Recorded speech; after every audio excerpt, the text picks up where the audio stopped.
Hi, Henry Gajon, and I'm here live here in Kingsbridge and Jerome Avenue. I'm here with Randy Abreu, who's running for 14th District City Council, and we're here. And I wanted to come here, stop by. I seen him the last time in the last forum where we had. It was great. One of the members was missing, the incumbent Fernando Cabrera. He promised he's going to be in the next time. But Randy, thank you for inviting me here. I see this organization that you have here. You have a lot of people working with you. You got a young people. How you doing? I'm doing well, man. Thanks so much for coming here. Thanks for coming to our office and checking it out and meeting the team, seeing what we're all about and how we're going to do this moving forward. Okay. I'm happy here because this is my home area. I've been going to different forums and I love this area because it's my home area. So it's very touching to me. I know a lot of folks that are going to be voting. Some say they don't want to come out and vote.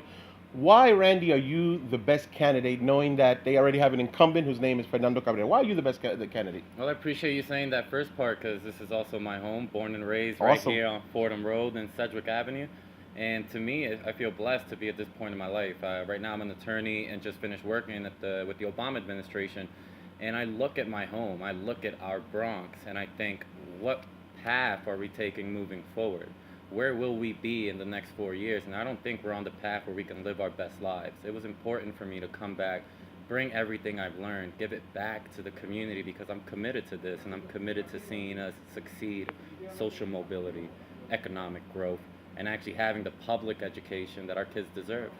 Let me ask you. I've been to a couple of the forums already, and right now, the New York State Governor Cuomo has declared a state of emergency for the MTA. In my opinion, I'm talking to other candidates.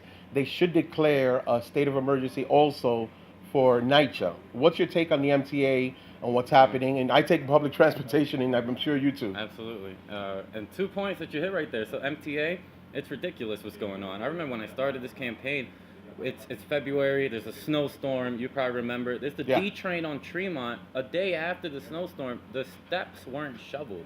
There's still snow. People are falling and going to the hospital. That shows me that no one's really looking towards us in the Bronx. No one's really prioritizing us in the Bronx. So yeah, the MTA has bigger issues, and even right here locally, we can't even get our steps shoveled from snow. Let alone we have our commutes. It's an hour sometimes for us to get to work, more than an hour. If the trains shut down, some of us are on the risk of losing our jobs, not being able to pay for the bills, not being able to put food on the table. This is a human health crisis if we can't get our transportation system to work. But you also bring up another thing that is a crisis in our community, NYCHA. I go into some of these buildings and it is uninhabitable. That's the law. We need premises that are habitable. There are windows that are broken, windows that don't work. There are doors that don't lock. There are sinks that are broken. There's mold in the apartment, lead, asbestos. We're trying to raise children, and you call this public housing? It's who do they consider the public? Let What me do ask they you, think of the the public? NYCHA projects, I think Bailey down here, is that under our catchment area? Yeah, absolutely. Okay, Bailey okay. houses. Have you been there? Have you maybe had plans to go and meet with them? Yeah, I've gone door knocking in Bailey, spoken with a lot of the residents there, speaking with the tenant association, hearing them out. A lot of what I hear going on at Bailey is, look, I'm a single mother. With my child is now 16 years old. We can't live in a studio apartment anymore. And yeah, you shouldn't. You should be able to have your own bedroom as a 16-year-old. So when you go through the application process, are we allocating our resources equitably?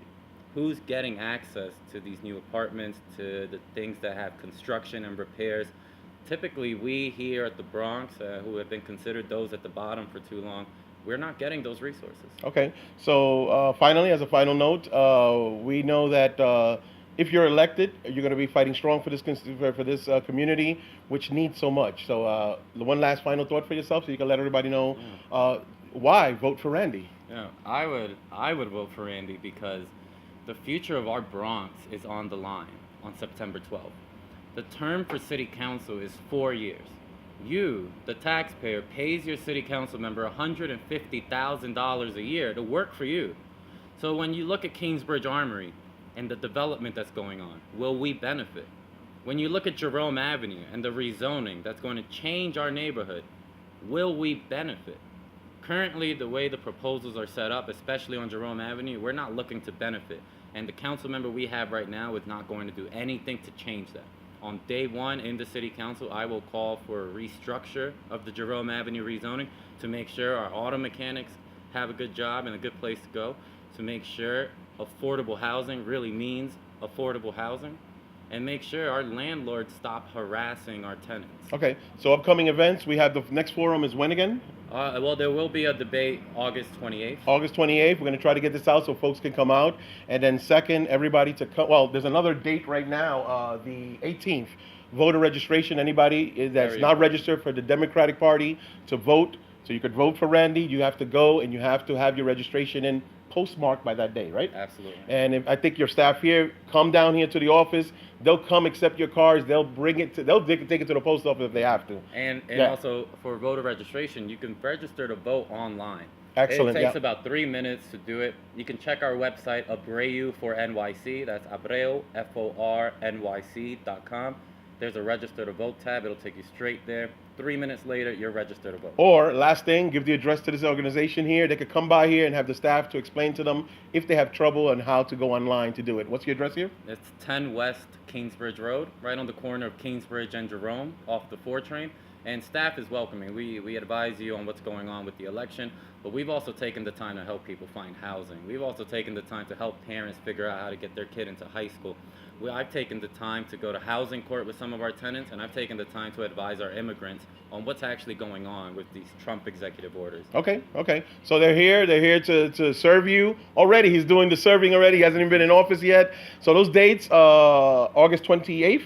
Is the debate The debate on and BronxNet? The 18th of this month is going to be the voter registration, and most importantly, to come out and vote on September 12th for the primary. Thank you so much, Randy Abreu, and I wish you so much luck and God bless. And we hope that the 14th district here that we can have the best candidate that's possible, and we can hope for the best. Okay. Same here. Thank you so much, man. All Thank right. you. All right. Thank you.